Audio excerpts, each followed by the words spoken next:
polarizer that was blended with the 3/16 black chrome. So you could take the Omni light and bounce it into the umbrella. I want to bounce it against broadcast a the video wall. village. I can operate on the monitor, or I can operate off the screen. And so but it's you very have interchangeable.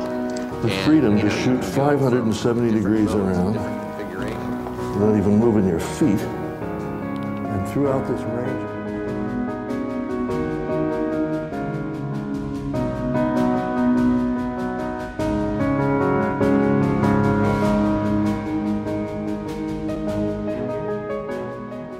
The question of how the Steadicam was invented is tied up with why it was invented.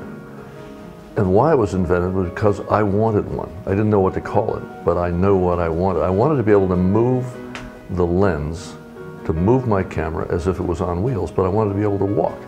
I had a dolly, a big old heavy dolly, and it was a terrible nuisance for small film crews. We had to lift 200 pounds each, 4 of us, to get it on a truck. But I loved moving the camera. I loved the way it looked on screen. I loved the way it felt. I loved the 2-dimensional medium turning into a 3-dimensional medium. And so I was strongly motivated to find a way to disconnect the camera from the cameraman. Humans are always moving, you know. The way we hold a camera is, is terrible. We're holding it on the outside edge, so every move we make makes it move. And I learned early on it's the angular moves that hurt. You know, if I move up and down and keep the lens square, it doesn't show up unless there's a foreground object, right? But any angular move, particularly wide angle, is extremely annoying. So I went notoriously, I've told this story many times, but it's true. I went into a motel for a week, sequestered myself, ran around the motel just trying, balancing broomsticks and things, convulsing the maids who thought I was a very eccentric character, to try and figure out what could this thing be if it was light. You know, what's the lightest, smallest it could be? How could it be held up and floated? How, you know? And I came out of the motel a week later with a sketch of the object. And I had to make an enormous compromise, which was the lens. I wanted to go from floor to ceiling. Who wouldn't, you know? But the truth of the matter is 95% of shots are between the waist and over the head. And if I restricted it to that boom range, that is what the ultimate Steadicam did. When I got to shoot The Shining and The Kid and so on, we figured out low mode, where you stop, shut down, stick the lens down low, and now you shoot from the knee to a little above the waist. There are these 2 ranges of height. And that has served us now for what, 35 years?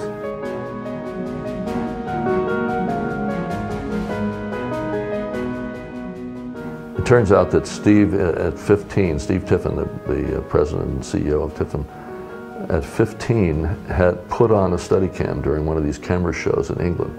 And I was able to dig up the photographs and show them to him.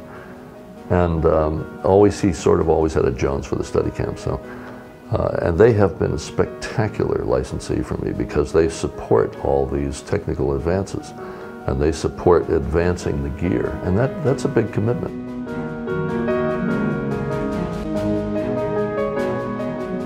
Here's the original so-called sled.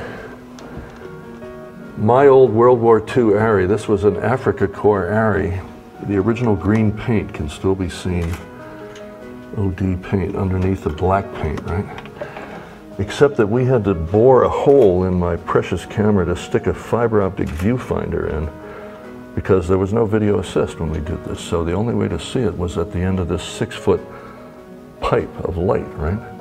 So I'm wearing a headband, this fiber optic on one eye, this thing floating on that arm, running down the steps of the Philly Art Museum, chasing my then girlfriend, now wife Ellen, which incidentally, that shot was seen by the guy who did Rocky, who called us up and said, hey, where was that steps and how did you do that? And that's why that ended up in Rocky.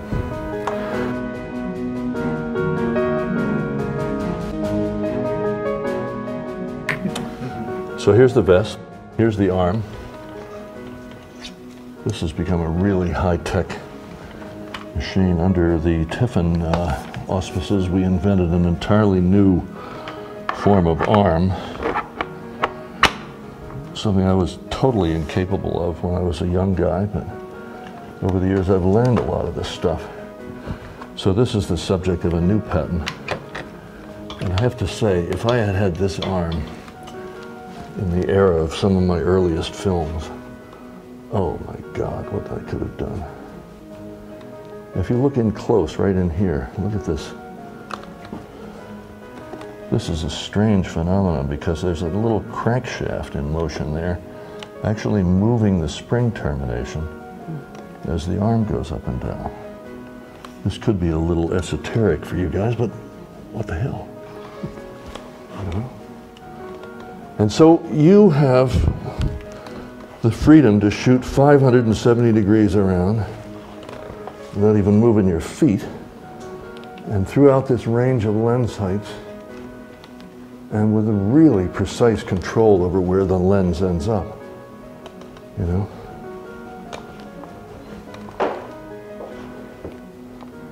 And you're directing something that literally acts like it's weightless.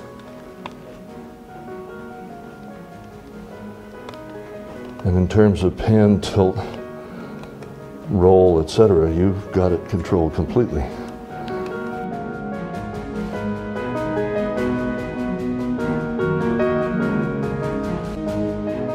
So in the broadest sense, the word invention means the act of creating something that wasn't done before that somebody wants. And yes, you could apply that to cinematography.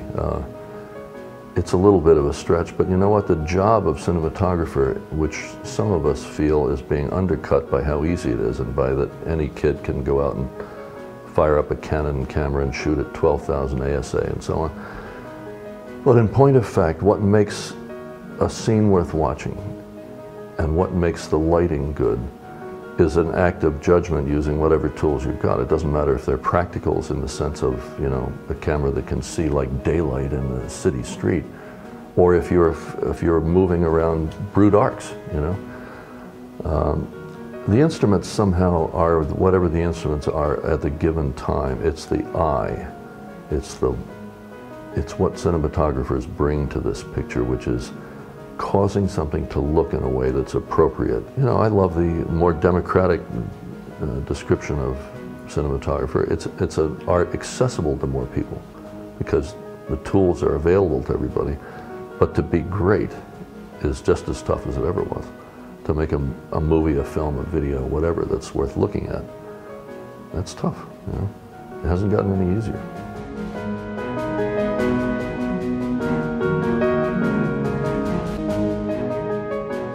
The fact that cameras are small is a huge bit of good luck for me because, first of all, as I approach my 70th year in a few years, you know, the idea of lugging around an IMAX camera is less enthralling than it used to be, you know. That's a lot of work, right? And the newer Steadicams that Tiffin is making are smaller and slicker, but they're true Steadicams. They have arms that do this wonderful job. They have all the gear that makes something a true Steadicam, except that the premise, the weight, starts out being less. So you can use them all day. You can literally shoot indefinitely, but they deliver shots that are every bit as stable as here, wait a minute, I'll find you an example here. Just wait. This is my favorite Steadicam of all. This is one called the Merlin. And the Merlin works with cameras that weigh between ½ a pound and 6 pounds, right? This is now about 2 or 3 years old, but look at this. Here's my 3-ounce iPhone on the Merlin, right? And the Merlin is adjustable, precisely adjustable for balance, right? So I can set it up to be level or slightly tilted down or whatever I want. And you know, you're completely disconnected from the camera. This is exactly what I started to do, you know, 37 years ago. It's just a smaller form of it, right? And like the big Steadicam, you can adjust it to hang level. You can pan and tilt. But look at this, with a camera that weighs 3 ounces,